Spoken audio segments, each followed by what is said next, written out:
Hey friends, it is Rev Sheree here with the amazing podcast. We have The Rewind, the CUT Collective podcast that comes straight out of Christ Universal Temple. I'm so excited to be here today as we are going to unpack the lesson sermon from March 15th, 2026.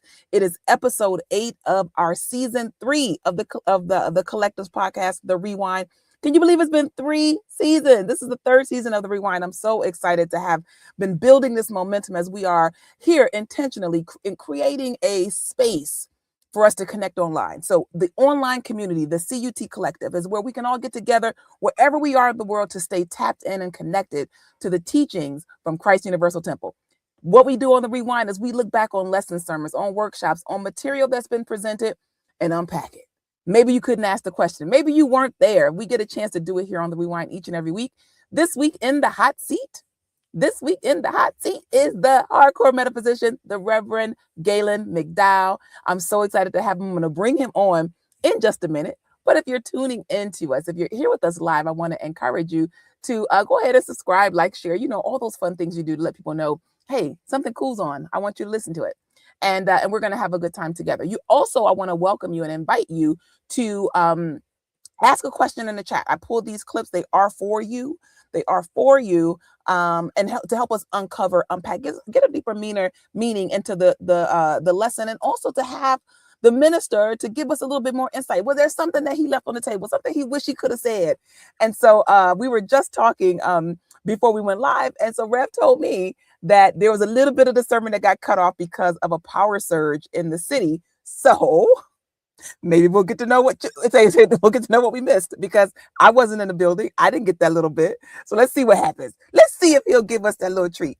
But without further ado, I want to bring Rev on into the scene. What's going on, Reverend McDowell? How are you? Doing well, Reverend Sheree. It's good to be here.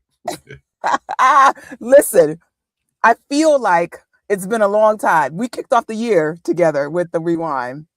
Mm-hmm. And we're here. We get to come together again. I'm grateful for that. Grateful to be here and grateful to be able to share our better living message with the world. So we're in the Lenten season, right? And for those who aren't familiar with Lent, it's the 40-day period, really 46 days between Ash Wednesday and Easter. And It's a time that we have, you name things what you want them to be. And so it's a church tradition. But we've named it a season of eliminating negative thinking. Let's eliminate negative thinking. And so we use it as a consciousness building experience. I call it, in my Lenten experiences, I call it a spiritual immersion experience, where you get to really dig deep and give yourself a time to be wholly dedicated to your spiritual growth. So we're going to play. We're going to have a good time as we uncover the sacred pause, which was your sermon title today. I love that title, the sacred pause. So first I want to say that there was some not even technical issues. There was a complete power surge in the city that interrupted the live stream. This is why when you can go to church, you're supposed to go to church. So the power surge don't happen in person. You get to still hear, see, and have a good time. But for those of us who are connected only digitally, I want to know what we missed. So let me start by saying this, because you gave a lot of great information. We're going to talk about what the sacred pause is. But you said I opened it up with something that got cut. Do you remember what that is? Off the top of my head, because obviously I don't have it in front of me. I basically was trying to create the understanding that people are going through stuff, whether they're dealing with financial issues, they're dealing with, career stuff, they're dealing with health issues or the health issues of their loved ones, concerns about the national, what's happening in the government and things of that nature. People have anxiety, people have stress, people have fear, people are going through stuff. The opening that's actually online caught part of it, but maybe it was a few minutes that it didn't catch. But all I was trying to do was just create some relatability. Sometimes people think that just because they're in church or they're studying a particular teaching, or especially an empowering teaching like ours, means that people not only are not going through stuff, but they're not even worried about stuff. And that's just not true. So what I was trying to help people understand is these things are happening. What is the answer to these things? And for me, that answer was the sacred pause. That's the gist of it. But you had talked about, you gave a really interesting term for the cycle that we can be caught into when we are just inundated with all of these impressions of doom and then, you know, whether it's in the world, whether it's in our experience. You called them these mental loops that we get stuck in, called stress loops. Like, I said that. sometimes I you didn't hear a realize term, I said you said that. you said stress loop. I was like, am I in a stress loop? Like, you know what I mean? Like, sometimes I Yeah. can't even hear what comes next because it's like a Yeah. term will grab your attention. But what are you seeing, like, just in terms of this concept of a stress loop? Something you said. You said it. Okay. Now it's coming back in my mind now. Yeah, You know, I've like, been on the computer what are emailing those all things? day. Yeah, what are those things putting us in stress loops? Like, how would you define that? So a stress loop, from the perspective of simplifying without making it super deep, is when something is going on in your life, world, and affairs that draw so much of your attention, so much of your emotion, that instead of seeing clearly now, you're not necessarily present to the moment as much as you're stuck in your own story. So it's like, I'm living in this paradigm, and this paradigm is only going to give me the feedback of how I've already perceived it, how I've already felt about it. So next thing you know, you're in a stress loop Mm-hmm. because it's recycling itself. So there's no real original thinking happening. Yeah. There's no real original contemplation happening. There is no being present in the moment happening. It's just reaction. It's response. It's not conscious awareness. And because it's not conscious awareness, you can get stuck doing a thing over and over and over again before you realize it. It's like, you know, like some of the business people say, you were like running in the rat race without any awareness. You Mm-hmm. get stuck in, Mm-hmm. okay, I'm dealing with a loved one. I'm dealing with this job. I'm dealing with this career. This marriage is going bonkers. My kid is acting stupid. And next thing you know, you're not hearing anything, and you're not seeing the other thing, and you're not seeing the possibilities. You're not seeing the potentialities. And most importantly, you're not hearing the inner guidance that's available to you, Mm-hmm. because the story is on repeat. It's like a rerun that's consistently playing in the mind over and over again.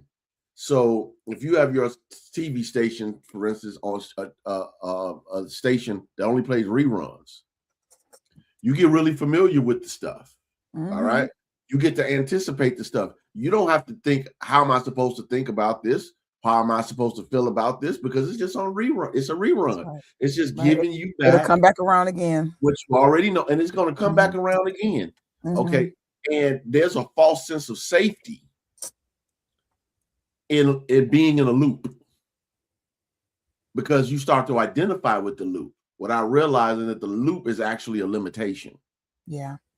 Yeah, that, you know, as you're talking, I'm thinking, this is my story. There's a part there is a loop, and sometimes I think that it's like, you can catch yourself in the moment, that you can be in this thought loop that is keeping you in the complaint cycle, keeping you in looking at what's wrong or focused on a problem. And it's so easy to be caught in that mindset. And it's kind of one of the things I really talk about during Lent, which is like how to, in order to have mastery, authority, and dominion over what's going on in your mind, you got to be present to what's going on in your mind. And so, this idea of a stress loop, I'm gonna work with that a little bit more, because it's it's kind of like the you in a groove, right? I think that's how Reverend Dell used to talk about it. Like, you got the record that's just in a groove, and if you ever had a record and a record player, and there's a scratch on the album, right, and it just keeps going into that same one over and over again, that's what it could feel like. I need a new groove, right? Because I'm I'm getting stuck in the same place over and over again. And so you gave us I always call it building a case for why should I adhere to a discipline like Lent, right? I'm going to play this clip first and we'll unpack it. Okay. Minds are like a rodeo with wild horses that are kicking and bucking while the cowboy is trying to ride them. When your mind has been out of alignment for a very long time, and then you hear Reverend Wells talking about let's eliminate negative thinking, Your mind is like, no, we're going to kick and we're going to buck against that thought. This is the symbolism, but we're not there yet, of Jesus riding the donkey into Jerusalem. The donkey is a stubborn animal. And our minds can be stubborn, and we don't want to necessarily have anyone in control of it. So when you try to take back your mind, I want you to get this. When you try to take back your mind, the uncontrolled and unregulated mind will fight back. So here we go, right? That in your mind, there is a war going on.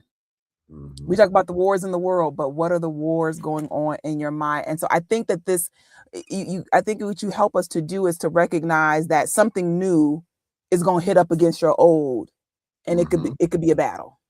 It could be a battle. Yes. And you mentioned this unregulated mind, though. I want you to talk to me a little bit about that part. Unregulated. That's what's fighting me. Yeah, that's the aspect. Depending on how much of your conscious awareness of your consciousness is unregulated, and what I mean unregulated, meaning it's not under your real conscious control. In other words, your mind takes you where you don't want to go. I consider that an unregulated mind, and you're thinking anything, you're feeling anything, you're believing anything, and you're creating the experiences and the actions that are consistent with that unregulated mind.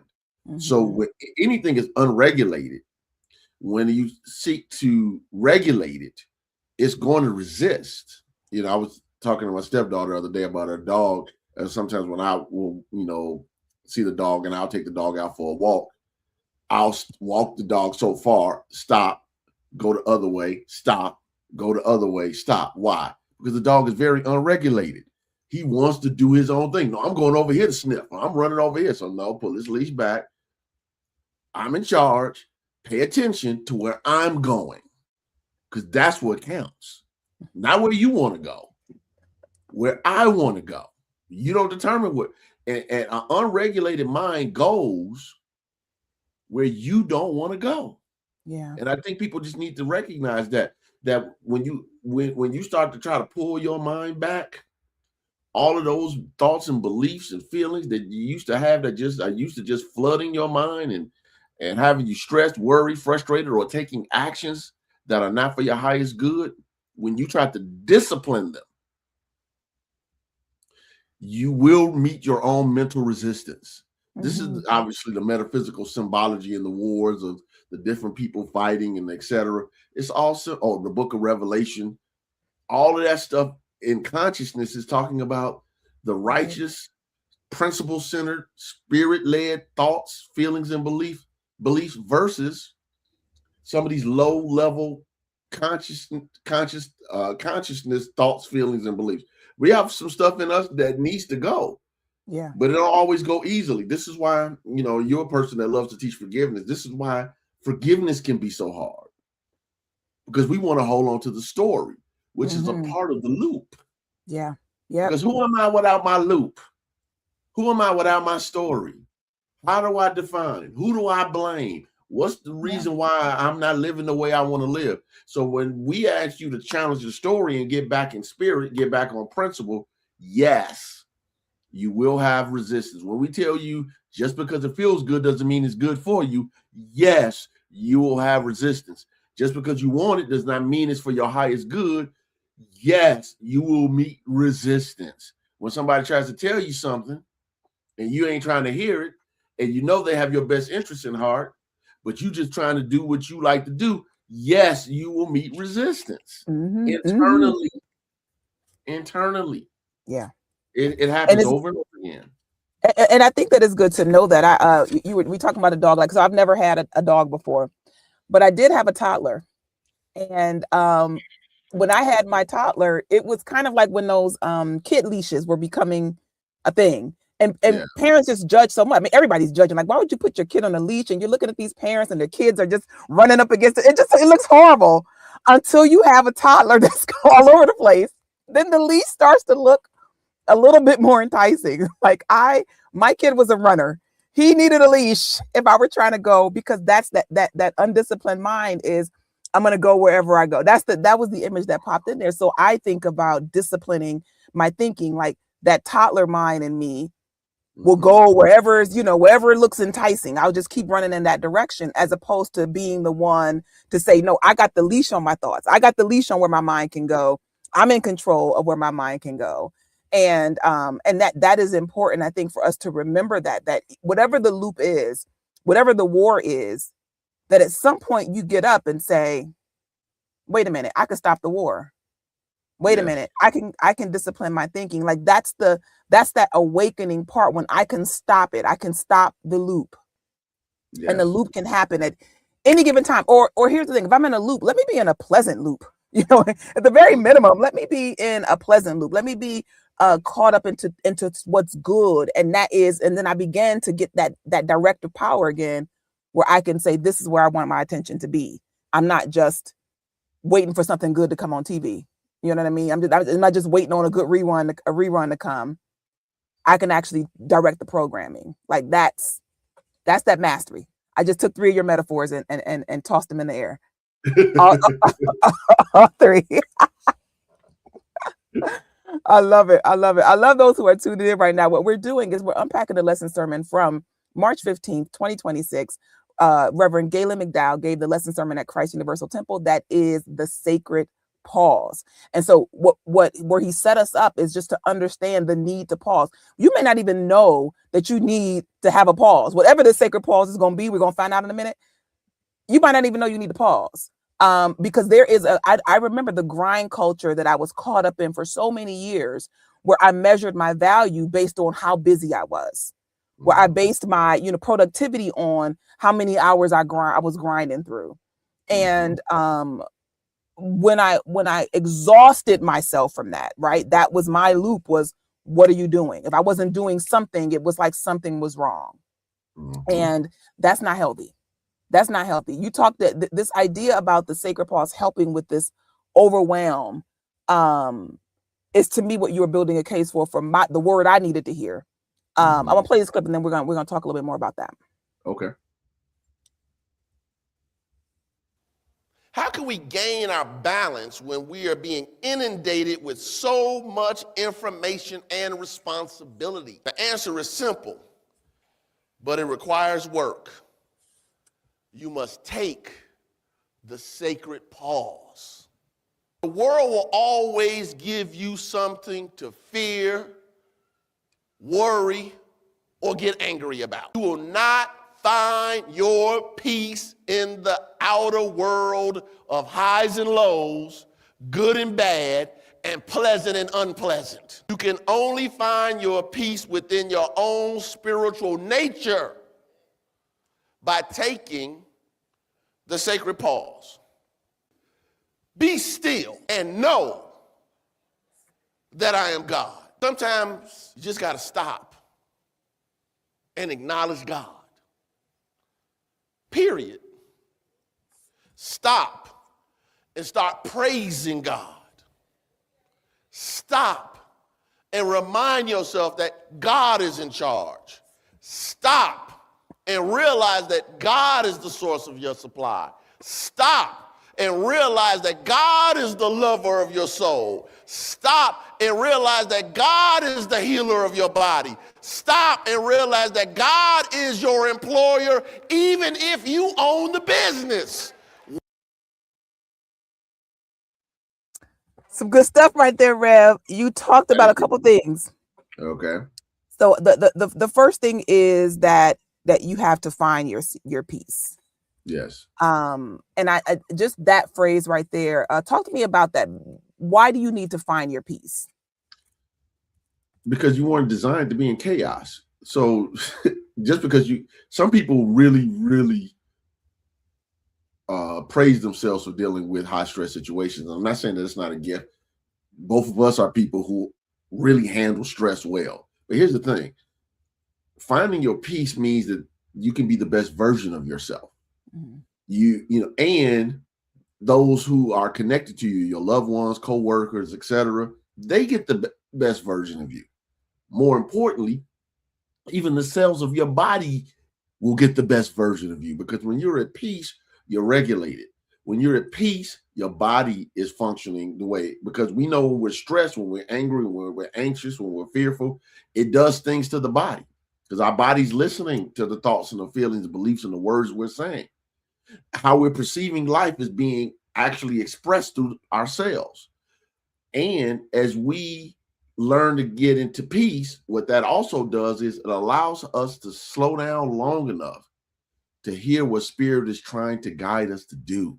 Mm-hmm. Okay.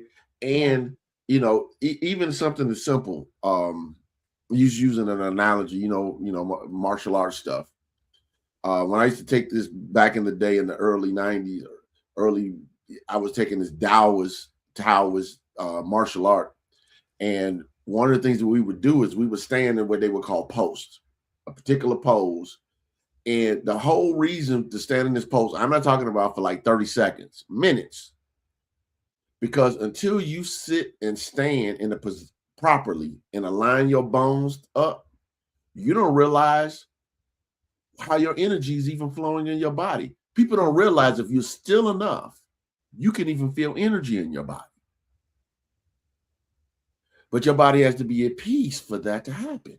Yeah. Now, what type of energy, spiritual and mental energies and forces are working through your consciousness that you might not be in tune with, just because you haven't slowed down enough, have enough peace in mind to be a open and receptive conduit for spirit to work through. That's the key. Open and receptive conduit. Hopefully that helps. So, no, that definitely helps. And I think that it's build again. I like to build a case for it, because there are so many defenses in our mind about why we may not have time for it. Why, you said you have to find peace, which means that I'm not waiting for peace, right? That sometimes we're waiting for, and I'm saying we being I, right? Remember that we in this thing together, everybody out there listening, are waiting on something external to happen, then we can be at peace. So when the situation is over, when there's a resolution, then I can say I'm at peace, as opposed to finding my peace no matter what. And it may get uncomfortable, because one of the reasons why I cycle in and out of being a yogi master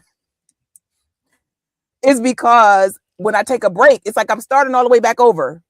Because it's the breathing, and it's, you can, when I got strong enough to hold positions long, then I got to pay more attention to my breath. It's so much focus to get to where you can actually begin to feel the stretch and to and really get into that power place. It's a beautiful practice, but you got to practice your way there. And I think that there's my first time seeing someone hold a beautiful position of strength and power and grace. And when I realized how long it took them to, how long of a practice it took them to get there, it's like, oh, I get it. This is a building up here. Like I want to be at peace. Yes. And it's natural for me to be at peace, even though I may be unpracticed at it.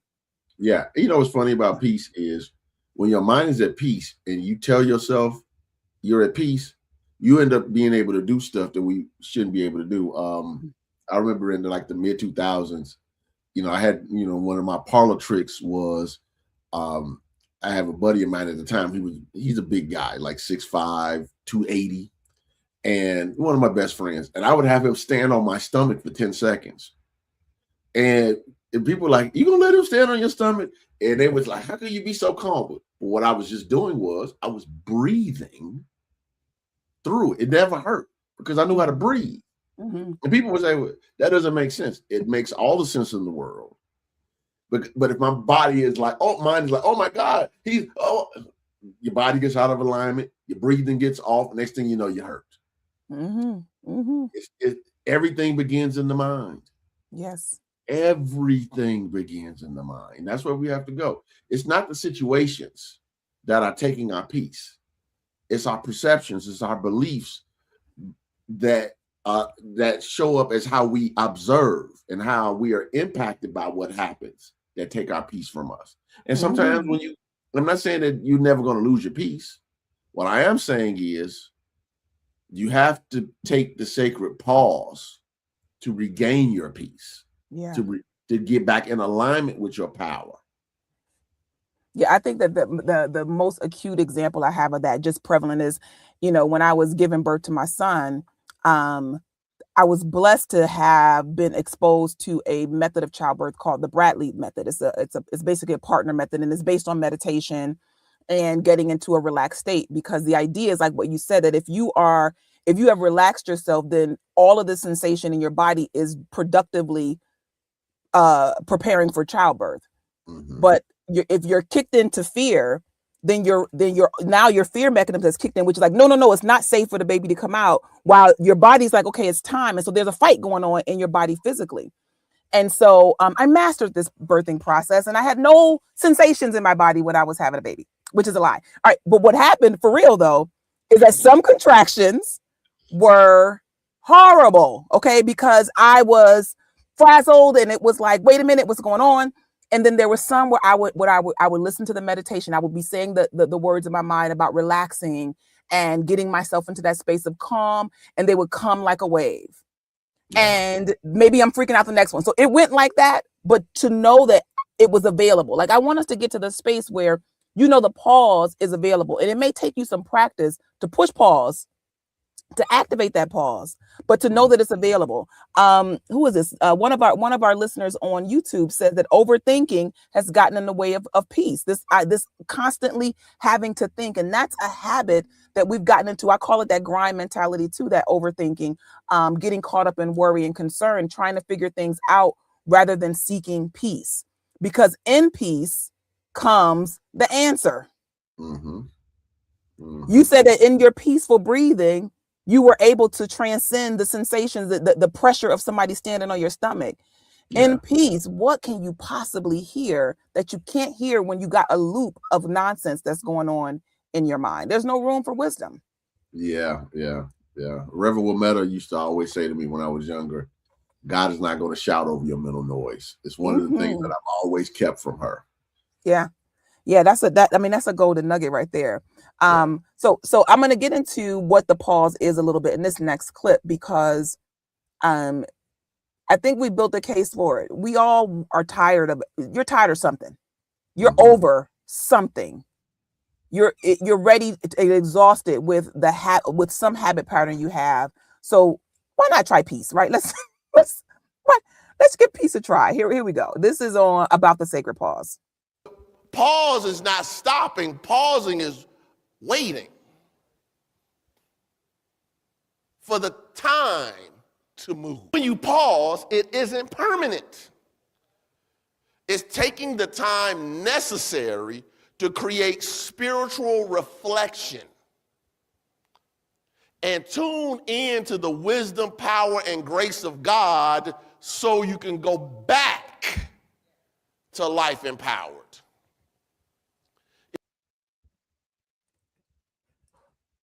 So I just had a revelation, y'all. This is Rev's revelation here. You said that when you pause, it isn't permanent.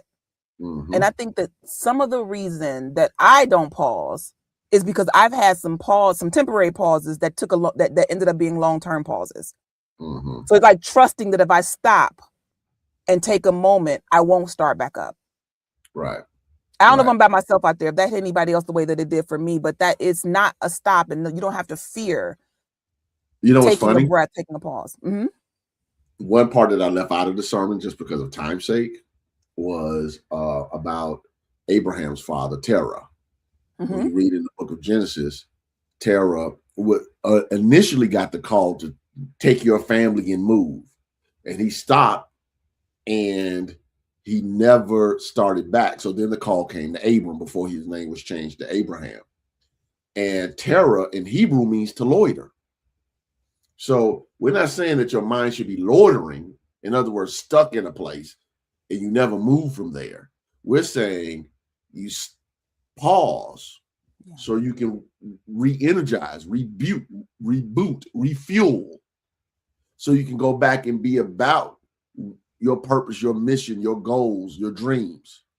But you have to stop. I don't care what it is. Even the best plane in the world has to stop and refuel.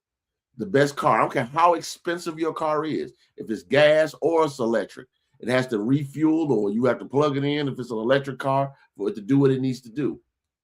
Sometimes human beings think that they can just grind it all the way through. Now, I'm not saying that there are not times to grind, but here's what I'm present to. The more you've re-energized yourself spiritually, the more energy you have for that. Yeah. And when you try to grind on low fuel, only thing you end up doing is burning yourself out. And unfortunately, some people end up in the hospital, or they end up checking out because their soul doesn't know how to be in this experience without grinding. So they leave. But I don't know if we really want to get that deep. But I mean, it's not even about leaving the earth. And sometimes it's just like you're what is it, talking loud but not saying anything. You're working so hard, but no productivity is happening because you're just moving on an empty tank. So you're busy, but you're not going anywhere. It's like you talk about the loop, right? You're in this loop where it feels like because I am thinking about something. So Mr. Overthinker in here, right? I identify with that. Overthinking feels like you're doing something, right? Because I'm thinking about this challenge so much and so hard, and it feels productive, but really what you're doing is expanding the problem, right? You're making it bigger, as opposed to maybe in the pause is, where's the solution in this? Where's the breakthrough in this? I'm just going to sit for that next step, as opposed to just frantically desperate, being desperate about looking for a solution. So we're building a case here for, looking at Lent as being an opportunity to really do this soul work and releasing these negative patterns, these negative thoughts that have kept us from our highest good. And so the sacred pause is, Rev said, is not a permanent pause, right? So we don't have to be afraid that we won't kick into gear again, but that it's necessary. Just like I got to pause to charge my phone up. I got devices plugged in all around me that go on low battery, and I can literally see them go to zero, and I know I can't use them anymore. But I don't know the battery in me sometimes. Like you got to learn that battery power in you. Like, when are you at the red, when it's at 10% and it's on red? Like, you need to charge immediately. If we could have that, like, you want to have a device that has your own battery barometer to say, take a pause and listen and charge up with God. Go ahead and do that. How about you? One quick thing before we get to the next clip is, I think the other thing that the sacred pause stops is impulsive actions. When we're in a frantic state of mind, when we're angry, when we're stressed, when we're fearful, we tend to impulsively do things and impulsively say things. And sometimes the sacred pause allows you to say, okay, if I snap at this person at work right now, knowing I need this money for this mortgage and this car note and these children, it won't give me the best outcome. It might feel good in the moment. But is it for your highest good? Yeah. All right. You might want to say something to your significant other, but at that moment, it won't come out the way it needs to come. And some things you say you can't back up from. You might get forgiveness, but you might not get reconciliation. All right. So the sacred pause is also a way in which you catch yourself from playing yourself. Before you have, as Dave Chappelle used to say, a keeping it real moment. So by the time you keep it real, and you do something stupid that's hard to get out of, because we all know, we learned this from our parents. It's easier to get into something than it is to get out of it. So the sacred pause makes you say, okay, before I impulsively go into this, what do I need to do? We've actually created, as a government, think about this, Rev Sheree. As a government, we've created a system to where people who are in high pressure cells, it's a time frame in which you can go back on a high pressure cell, a car, programs you buy. It's right. So it's 24 or 48 hours, wherever that is, you bought it. But that cool off period is, I'm bringing this car back. I felt as though I was a victim of high pressure cells.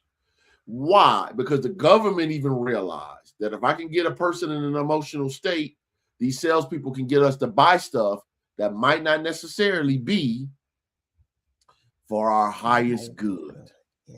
So even the federal government knows that we need the sacred pause. Yes. Yeah. That pause in the conversation, though, that moment, if you are tapped in enough, right? Because it's always their wisdom is always present. It's always active to say stop, not to say that, or for you to just be in the practice of, wait a minute, is this going to help or harm the situation? It might feel good to say what I want to say, but sometimes you said you run your mouth too much, and you weren't talking about in an argument, but you were talking about just giving yourself the space to take a pause, right? And you shared your own testimony about. I'm a big fan of of getting everybody on board with my transformation, like so that I can reduce the resistance. So I love when you shared that you knew you needed to work with something, that you were basically letting the people in your life know, I'm shutting it down. I'm shutting it down, and I'll be back with y'all whenever I'm gonna be back. And you gave them that information. But you said that just because you told them that you were taking a break didn't mean that you were telling them what you were doing, right? That you were working through something. It wasn't their business. And it also wasn't, that can set you up again to have more conversations about something that you say you need to work through. Right.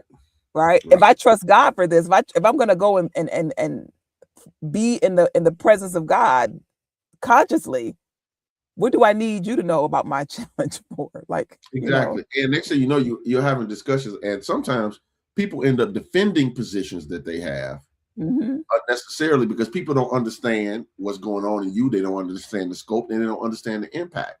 Yeah. So, and it doesn't mean that, and some people, even if they care, they can't do anything about it necessarily. So when I was saying, okay, I need to shut down for a week and just work on myself, I didn't need to say, hey, this is what I'm working through. I just needed to say, hey, I'm working through something. I want you all to know that unless it's something that I can handle, even if it's an emergency, let me be in my space to where I'm just me and God, working on my stuff. I had my books. So I was reading, I was praying, I was meditating, I was writing down my thoughts. And what I was doing was I was overhauling. Is a good word, overhauling the old for the new that God was presenting to me. But you have to stop long enough to actually allow that process to happen. People are moving too quickly, and they wonder why they don't ever have peace. They wonder why they're not in tune with divine inspiration, because they don't take enough time to stop. I'm real mindful about writing a sermon too early. Like I'm like really, really serious about that. Have I sat down with this topic long enough for it to flow the way it needs to flow? If I'm frustrated about something that happened at work or with my family or with myself, is this the best time for me to write something that has to help somebody else? Because I have to be in a creative space, because the word has to become flesh and get typed on my laptop. There's another statement that you said, I think, and you were talking, I don't know if it was Emmett Fox, but the heart of it was, you said, remember, wait a minute, I wrote this one down. Remember that you don't pause to give up. You pause to get stronger so you can go up. That was me. That wasn't Emmett Fox. That was you. That was you. Credit is due. I got it was two quotes I was working with, and I like this one. Because there is a to say that I need to take a pause, take a moment, come apart, right, is me not saying that whatever it is I said yes to, I can't do. Right. It's that I got to go so that I can power up on it. I got to go power up so that I can deal with it from the right mindset. There was a there was another thing. I'll see if I put it in my notes. There was something else you said. If you don't have time for prayer and meditation, you have plenty of time for worry and trouble. Yes. Like that. That's not the exact thing. It's close. Yeah. That was it right there. I didn't pull that one because I just for the sake of time, but I'm going to play this next clip because we're saying, what do you do in this pause, right? What is this pause? And we get that it's an opportunity to recharge, but we're talking about something that is not beyond you. How about that? Something that you may be even familiar with, but not using it. It's like having a tool that you never go pick up and use, but that's always at your disposal. Yes. Prayer changes you. The sacred pause changes you, not God. God is not influenced by your big words. What does it really mean? What is prayer? Prayer is a direct, personal, and often daily conversation with the divine. A spiritual lifeline designed to build a relationship with God, express gratitude, seek guidance, and find peace.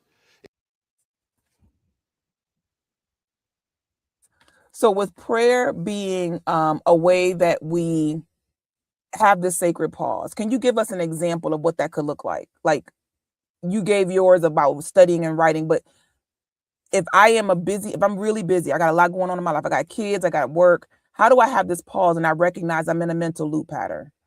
Okay, well, it's a couple of things. It depends on the situation. Obviously, there's no one size fits all.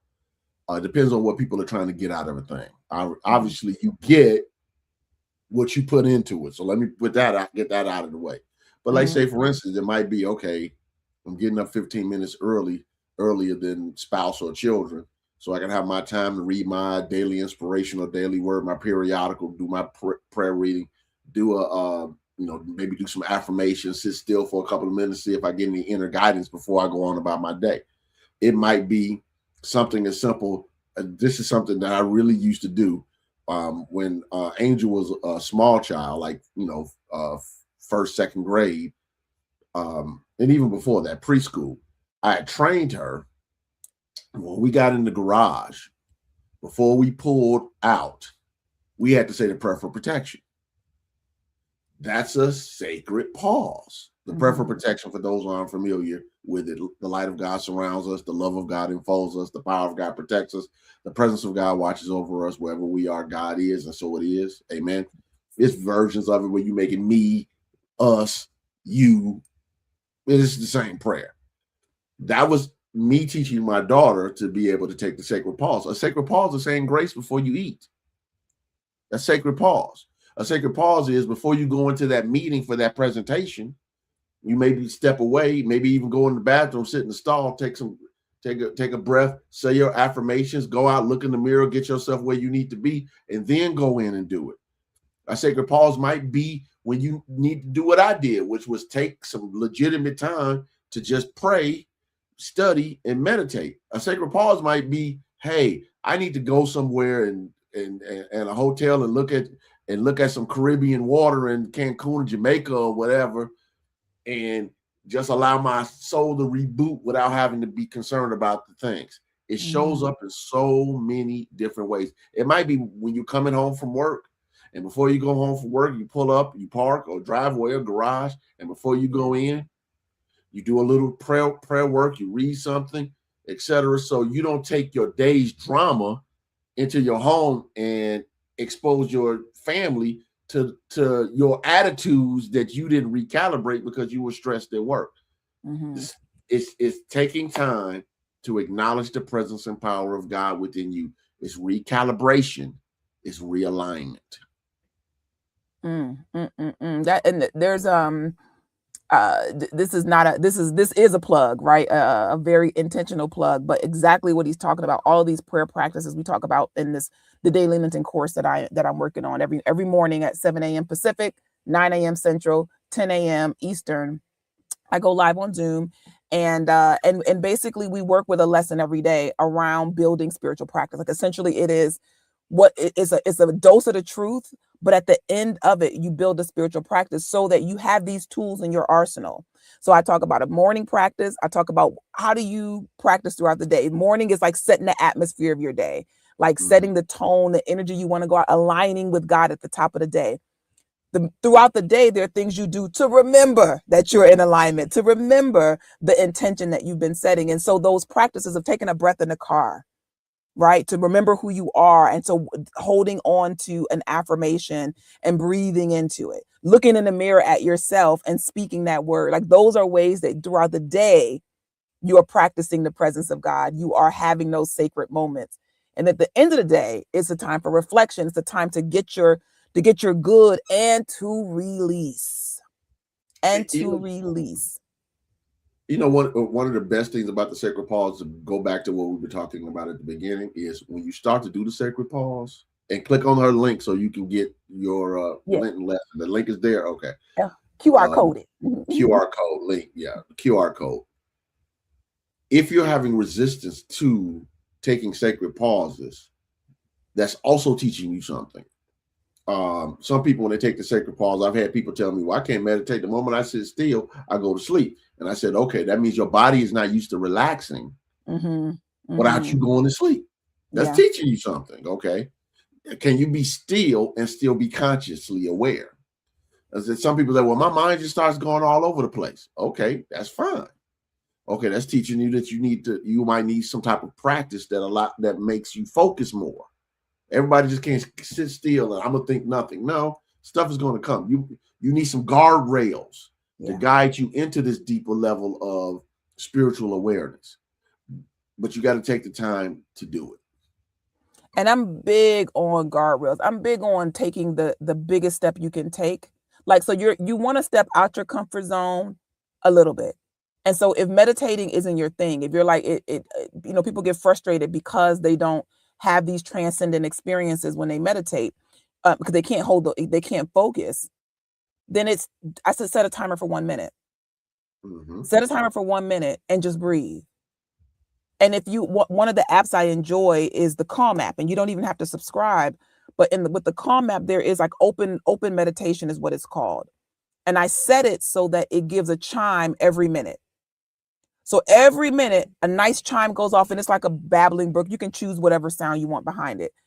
But when that chime goes off, it reminds me to focus again. So that was one of the ways I trained my focus, because that chime would get me off of my to-do list.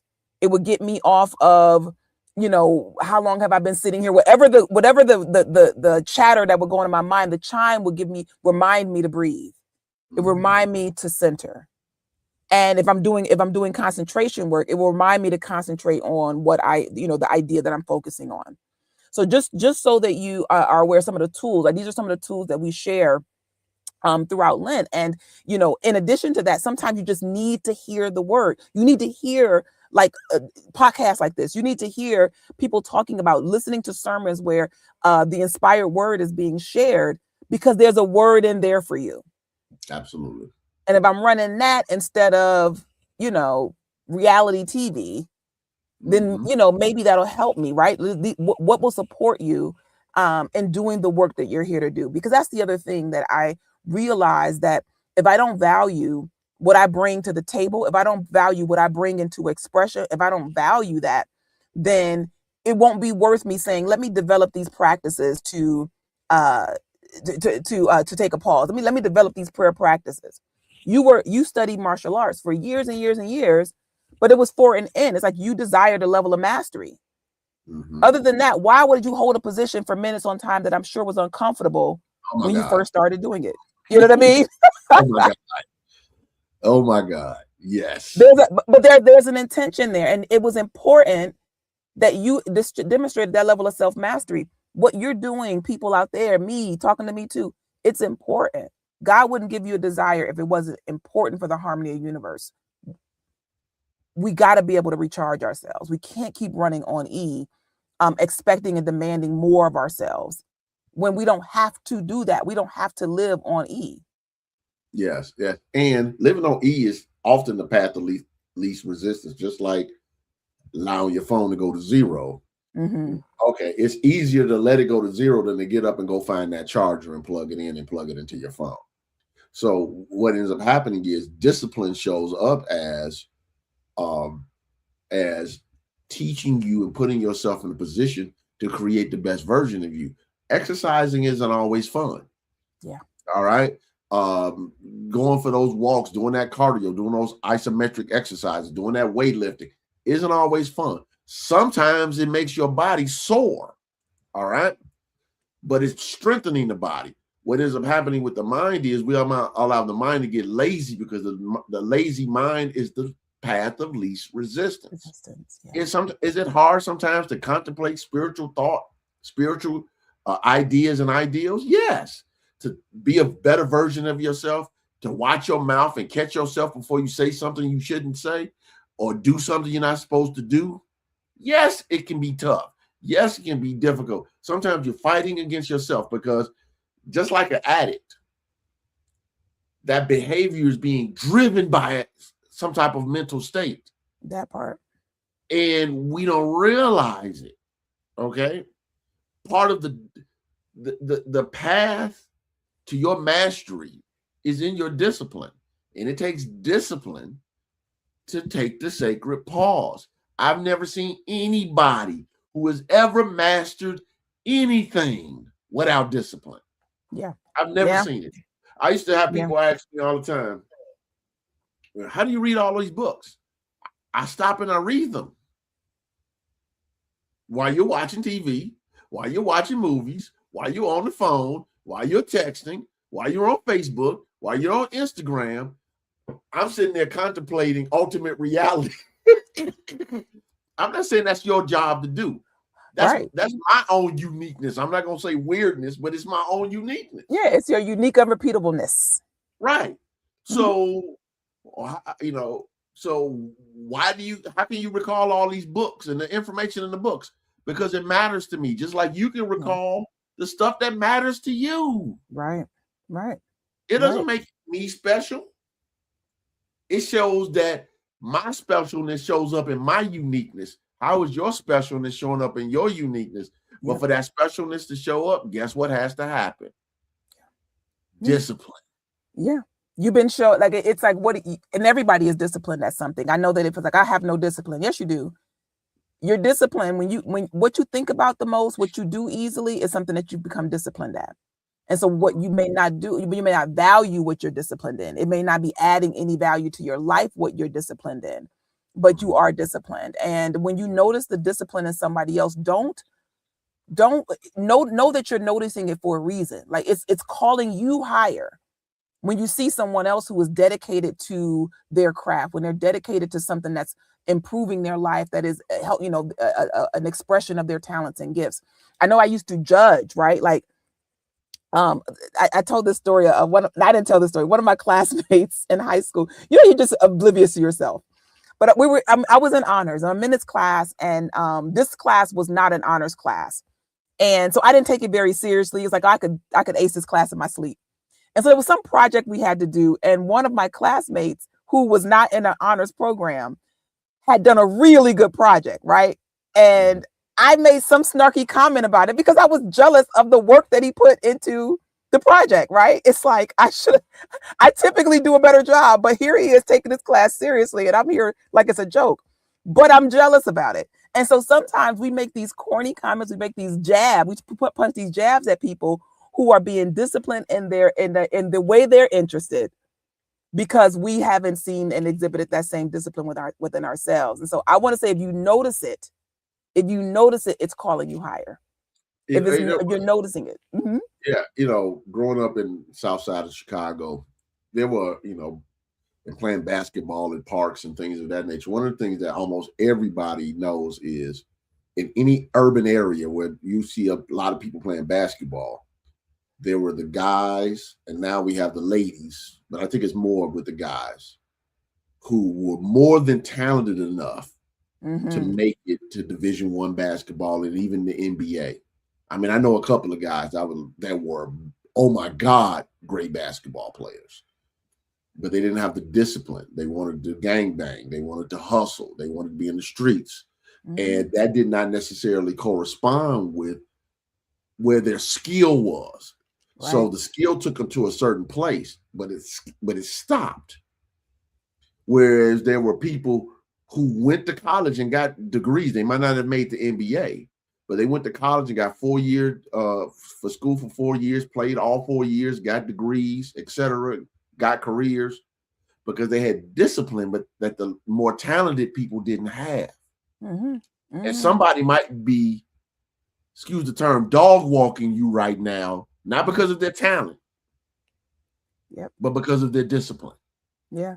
Discipline will beat talent. If you listen, I think it's Will Smith who gives a really good talk on that. If you want to Google that, where he talks about talent and discipline. I'm gonna play this last one before we wrap out of here, because I want to talk about first of all, You're using one of my favorite metaphors. So I'm gonna play it first. I'm gonna play this first. Prayer is how you activate the Christ power in you. When you pray, you tap into the presence of God in yourself to express spiritual power, wisdom, understanding, and abundance in your circumstances. You might be stuck in life, even in deep trouble, because like the Wonder Twins, you didn't activate your power. I love it. I love it. I love it. Wonder Twin powers activate. I love it. I talk about our 12 powers and what two look like activated together. But the fact that you are sharing with us, I just want to just gosh, it's such a powerful mindset that we don't have to wait for things to happen. I think that can be a loop that we're in, is that I'll wait until things get better or things get easier, and then, as opposed to, no, you're the one to activate the understanding. You're the one to activate the wisdom. Like, it's like you're the one to press the button in you that says go. But yeah, the Wonder Twin powers are, mind you, I wasn't even into I wasn't into those type of cartoons. Those are boy cartoons, but I know Wonder Twin powers. Trust me, people have already reached out to me about the Wonder Twins powers activate. One of our members was like, I was trying to explain it to my husband. He's like, how did he put that into a sermon? No, I use it all the time, but here's what I learned. Okay, you guys got to go back and watch. This is the lesson sermon from March 15th. But I didn't realize that each of the twins could transform certain things, that one went to animals and one did elements or something like that. Water, yeah. Water, right? Yeah. Didn't realize that they had a lane that they were in with their powers, but I learned something new in the lesson sermon. Yeah. A cartoon aficionado. One thing about it was, I'm a cartoon guy, so that's always been the case. Even now I still watch the anime stuff. So because here's the thing.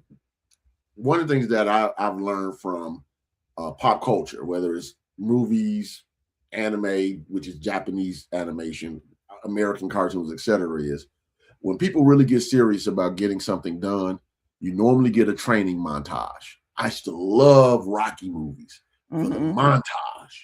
Him training, running on the beach, doing whatever. He was preparing for what it was he needed to do. All right. In the old Kung Fu movies, they go off to the Shaolin Temple or go meet with some monk in the mountain, and they're learning some special Kung Fu style, et cetera, et cetera. They were training for what they needed to do.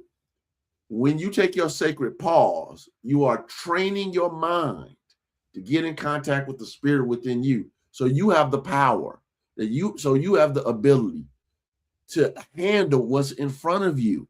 Yeah. All right. It's hard to beat, Clubber Lang in Rocky 3. That's when Rocky had to fight Mr. T. He was Clubber Lang with I Pity the Fool. Young me seeing Clubber Lang, I thought Mr. T was like 8'9". I found out he was like a short man. But in Rocky 3, he was menacing. And I was like, oh my God. You just don't stroll up to Clubber Lang. You have to be prepared for Clubber Lang. That's all right. Okay.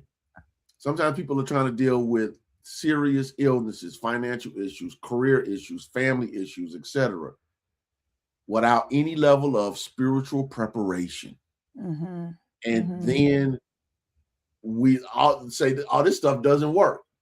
When Clubber Lang hits us with the blindside hit and we get knocked down, I'm saying to you, you take the sacred pause, which is your prayer time, your meditation time, and your spirit studying of spiritual principle, so you can recalibrate, realign, and get stronger, so you can grow in spiritual consciousness, so you can be equipped, and that's the word, equipped to handle the daily practical life stuff that shows up. And some of the things that show up, you won't see coming. But that doesn't mean you won't be prepared. Right. But you got to take the time. That is a powerful message, I think, to leave on. I'm definitely encourage. And I'm thinking about when things are tough, that's typically when we come off of our practices.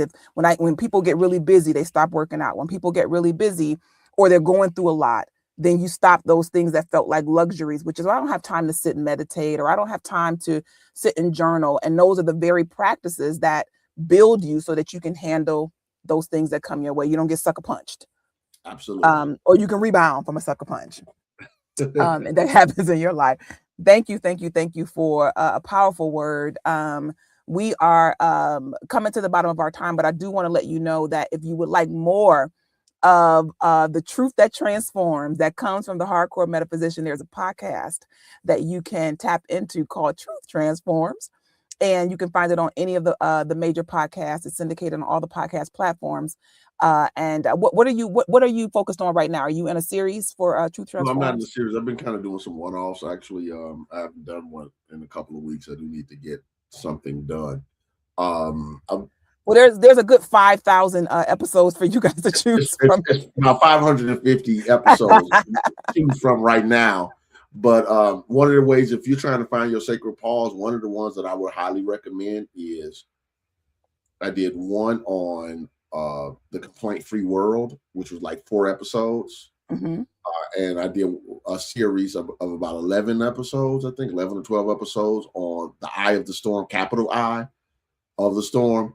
Those would be 2 really good ones to help find your peace. I also did one with Reverend Jackie on radical forgiveness and radical self-forgiveness. That was earlier this year.